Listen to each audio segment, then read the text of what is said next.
All right, you guys, so today's the last day on solving equations with addition and subtraction. So we're going to talk about what the steps are for solving it. So the first thing I want to talk about is what is an inverse operation? Now you'll remember that our question of the week this week is asking what is an inverse operation? So inverse operations are basically just opposite operations to the current operation. So they are things that undo a certain operation. Operations that undo each other. So here are some examples.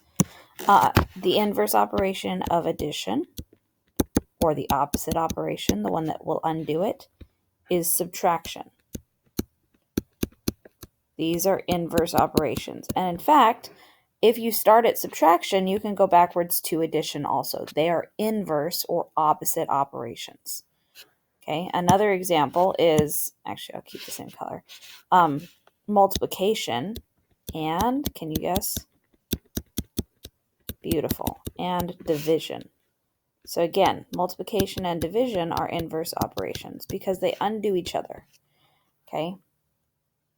So for example, for addition and subtraction, if I have, I added $3 to my bank account and then I subtracted $3 from my bank account, I have a net of $0 in my bank account. Okay, so I have an addition and a subtraction. They're opposites. They undo each other. Okay. All right, so when we solve equations, we need to know about opposite operations because that is how you solve an equation. So I'm going to write that over here. We use opposite operations. We use inverse operations to solve equations. All right, and we're going to start with an example about solving using addition and subtraction. Okay, we're going to start with this equation. It says solve x minus 2 equals 6. So basically it's saying, hey, we have a balance beam.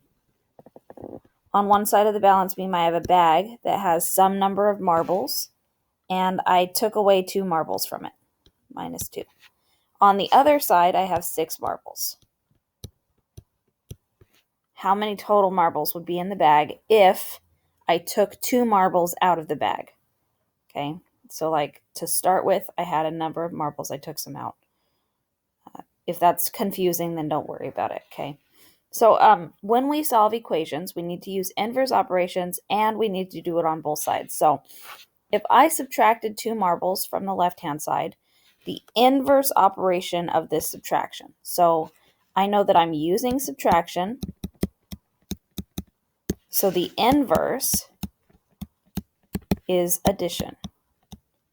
So I know that I'm going to add back 2 marbles in order to solve this equation. However, in order to keep my balance flat, I need to add 2 marbles to the other side of the balance also. Okay.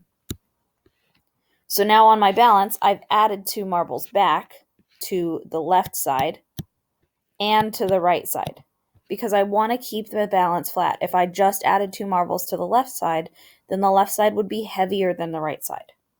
If I just added 2 marbles to the right side, then the right side would be heavier. So I've got to do it to both sides.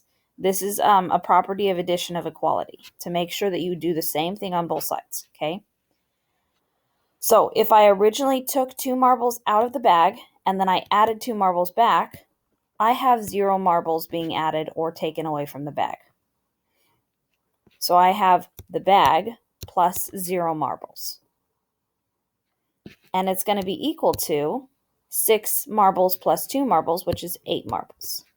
So the bag equals 8 marbles. Okay. So again, what I'm doing here is I am distributing marbles so that I have just the bag on one side.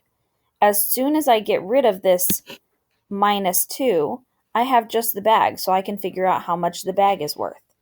So then if I have just the bag on this side, and then I've got 6 on the other side, and then I add 2, all of a sudden the bag is equal to 8 marbles. Okay, we'll do another one.